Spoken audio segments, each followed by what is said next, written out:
প্রিয় শিক্ষার্থীরা, আসসালামু আলাইকুম। আজকের ভিডিওতে সপ্তম শ্রেণীর গণিত বইয়ের তথ্য ও উপাত্ত অধ্যায়ের অনুশীলনী 11 থেকে 1 থেকে শুরু করে 7 নাম্বার পর্যন্ত যে বহুনির্বাচনী প্রশ্নগুলো আছে সেই বহুনির্বাচনী প্রশ্নগুলোর সমাধান করা শিখব। তো এখানে 1 নাম্বারে কি বলছে লক্ষ্য করি। 51 থেকে 60 এর শ্রেণীব্যাপ্তি কত? তো আমরা শ্রেণীব্যাপ্তির একটা সূত্র জানি। শ্রেণীব্যাপ্তি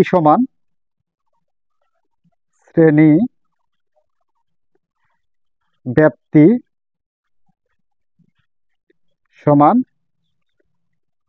সর্বোচ্চ সংখ্যা থেকে সর্বনিম্ন সংখ্যাটা বাদ দিতে হবে, অর্থাৎ সর্বোচ্চ সীমাও বলতে পারো। তো সর্বোচ্চ সীমা কত? 60। এর থেকে বাদ দিতে হবে কত? সর্বনিম্ন সীমা 51। বাদ দিয়ে তার সাথে 1 যোগ করতে হবে। যোগ করলে আমরা পাবো শ্রেণী ব্যাপ্তি। 60 থেকে 51 বাদ দিলে আমরা পাবো কত? 9 যোগ 1। 9 আর 1 যোগ করলে 10। তাহলে আমরা শ্রেণী ব্যাপ্তি কত পাইলাম? 10। তো এখানে দেখো ক নাম্বারে আছে 11, খ নাম্বারে আছে 10, তার মানে যে খ নাম্বারটা সঠিক উত্তর। তো শ্রেণী ব্যাপ্তি বের করতে হলে সর্বোচ্চ সীমা থেকে সর্বনিম্ন সীমা বাদ দিতে হবে, দিয়ে তার সাথে 1 যোগ করতে হবে। যোগ করলে আমরা শ্রেণী ব্যাপ্তি পাবো। এর পরবর্তী নাম্বার হচ্ছে 2। 60 থেকে 70 শ্রেণীর মধ্যবিন্দু কত? তো শ্রেণীর মধ্যবিন্দু বের করতে হলে সর্বোচ্চ সংখ্যা বা সর্বনিম্ন সংখ্যা এবং সর্বোচ্চ সংখ্যা যোগ করতে হবে, যোগ করে 2 দ্বারা ভাগ করতে হবে। তো এখানে শ্রেণীর মধ্যবিন্দু কত সেটা বের করতে বলছে, এই শ্রেণীর মধ্যবিন্দু। তো শ্রেণীর মধ্যবিন্দু বের করতে হলে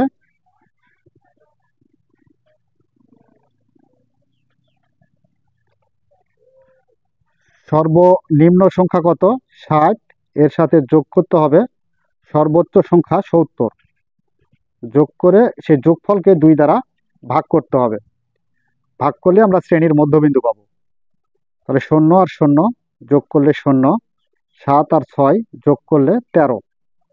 13কে 2 দ্বারা ভাগ করতে হবে।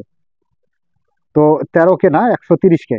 130কে যদি আমরা 2 দ্বারা ভাগ করি তাহলে পাবো 65। তো এই 65 হচ্ছে শ্রেণীর মধ্যবিন্দু। তাহলে এখানে 60 থেকে 70 শ্রেণীর মধ্যবিন্দু কত? মধ্যবিন্দু হচ্ছে 65। তো দেখো এখানে আমরা ক নাম্বারে কত পাই? 60, খ নাম্বারে 64, গ নাম্বারে 65 আর ঘ নাম্বারে 70। তো গ নাম্বারটা সঠিক উত্তর 65।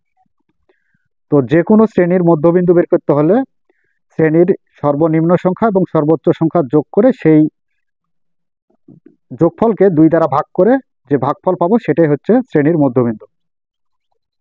এর পরবর্তীতে আসি আমরা 3 নাম্বারে। 1 থেকে 10 পর্যন্ত বিজোড় সংখ্যার গড় কত? তো 1 থেকে শুরু করে 10 পর্যন্ত যে বিজোড় সংখ্যা আছে সে বিজোড় সংখ্যার গড় বের করতে হবে। তো আমরা গড় এক্স বার দ্বারা প্রকাশ করি। গড় এক্স বার সমান হচ্ছে 1 থেকে শুরু করে 10 পর্যন্ত বিজোড় সংখ্যাগুলা যোগ করতে হবে।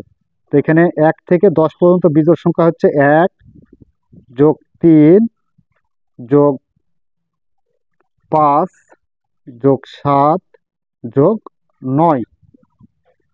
তো 1 থেকে 10 পর্যন্ত বলছে, তো 10 হচ্ছে জোড় সংখ্যা, সুতরাং এখানে বিজোড় সংখ্যা নিতে বলা হয়েছে, তাই বিজোড় সংখ্যাগুলোই আমরা নিব।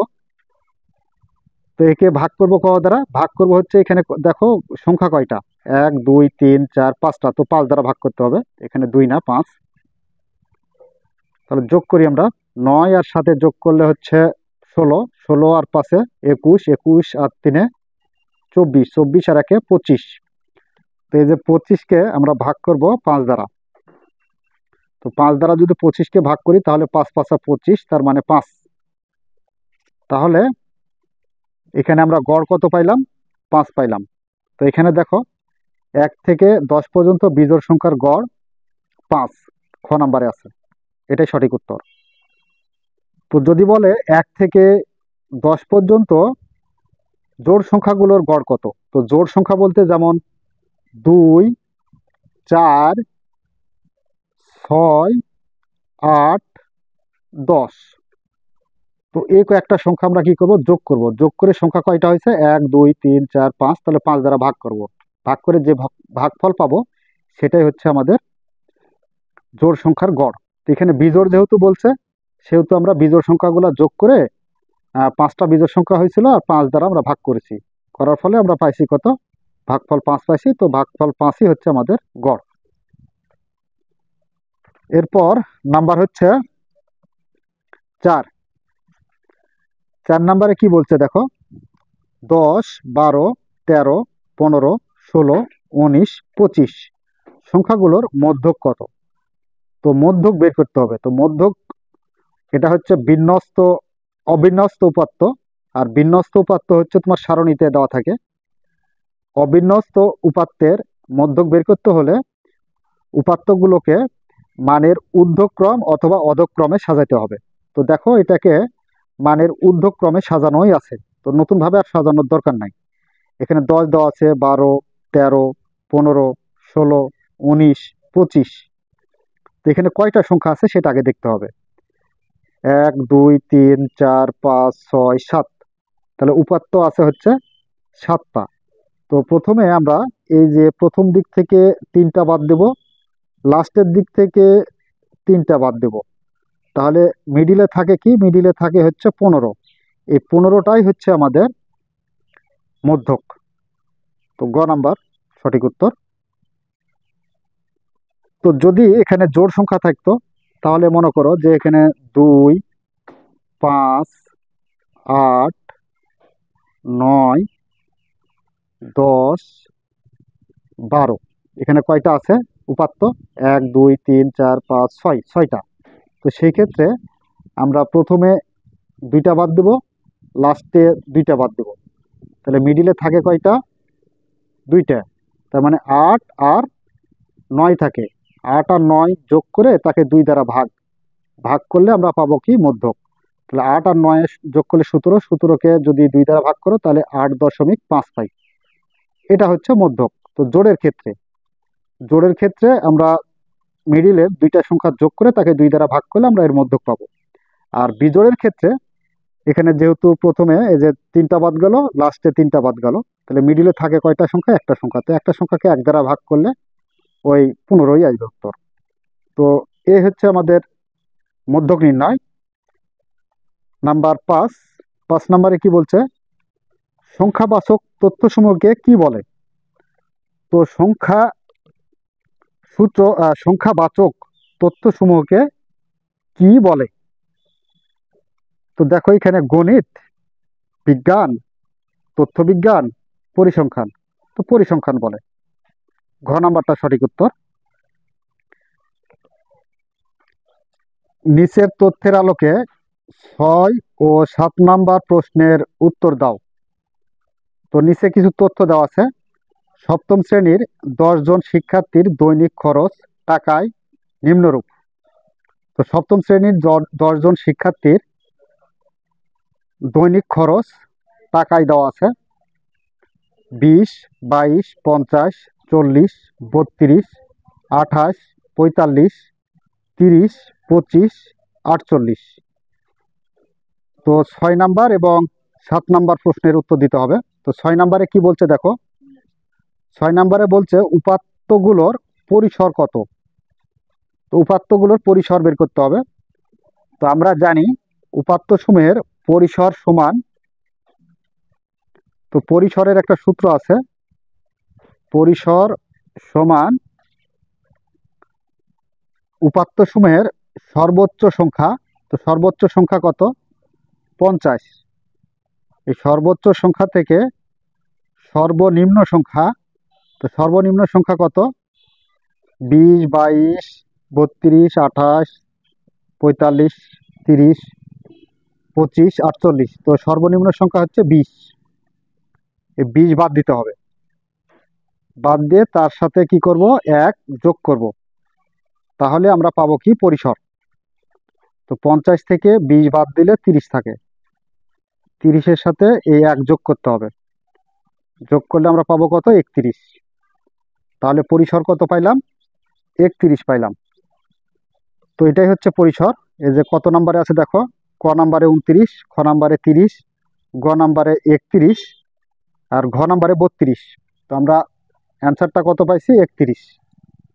তো গ নাম্বার সঠিক উত্তর, 31। এবার 7 নাম্বারে কি বললো দেখো, 7 নাম্বারে বলছে উপাত্তগুলোর গড় কত। তো উপাত্তগুলোর গড় চাইছে, তো গড় বের করতে হলে উপাত্তগুলো, যে কয়েকটা উপাত্ত দেওয়া আছে সে কয়েকটা উপাত্ত যোগ করতে হবে, যোগ করে যে কটা উপাত্ত দেওয়া আছে সে কয়েকটা উপাত্ত দ্বারা ভাগ করতে হবে। অর্থাৎ এখানে উপাত্ত কয়জনের দেওয়া আছে, 10 জন শিক্ষার্থীর দৈনিক খরচ দেওয়া আছে। তো এই যে খরচগুলো সবগুলা যোগ করতে হবে, যোগ করে 10 দ্বারা ভাগ করতে হবে, ভাগ করলে আমরা পেয়ে যাব হচ্ছে উপাত্তগুলোর গড়। তো দেখো আমরা একটু ক্যালকুলেটর ব্যবহার করে আমি এই যোগটা তোমাদের করে দিচ্ছি, তোমরা সরাসরি যোগ করে নিতে পারো। তো এখানে আছে হচ্ছে 20 যোগ হচ্ছে 22 যোগ 50 যোগ হলো 40 যোগ 32 যোগ হচ্ছে 28 যোগ হচ্ছে 45 যোগ হলো 30 যোগ হচ্ছে 25 যোগ হচ্ছে 48। এই হচ্ছে 10টা সংখ্যা আমরা যোগ করলাম, যোগ করে কত পাইলাম, 340 পাইছি। তো এই যে 340, 340, এই 340কে ভাগ করব ক দ্বারা, এই যে কতজন শিক্ষার্থীর উপাত্ত দেওয়া আছে, 10 জন শিক্ষার্থীর উপাত্ত দেওয়া আছে, তো 10 দ্বারা ভাগ করতে হবে। তো 10 দ্বারা যদি ভাগ করি তাহলে কত থাকে, ভাগ হচ্ছে 10, তাহলে সমান হচ্ছে 34। তো আমরা ভাগ করলে কত পাবো, 34। তো এই 34ই হচ্ছে আমাদের গড়। তো দেখো এখানে বলা হয়েছে উপাত্তগুলোর গড় কত, তো উপাত্তগুলোর গড় হচ্ছে কত, 34, ঘ নাম্বার, এটা সঠিক উত্তর। তো প্রিয় শিক্ষার্থীরা, এই ছিল আমাদের 1 থেকে 7 নাম্বার পর্যন্ত তথ্য ও উপাত্ত অধ্যায়ের 7ম শ্রেণীর বহু নির্বাচনী প্রশ্নের সমাধান। আশা করি তোমরা খুব সুন্দরভাবে বুঝতে পেরেছ। যদি বুঝতে পেরে থাকো তাহলে অবশ্যই আমাদের চ্যানেলটি সাবস্ক্রাইব করে আমাদের সাথেই থাকবে। এই বলে আজকের মতো ক্লাস এখানে শেষ করছি। ধন্যবাদ সবাইকে।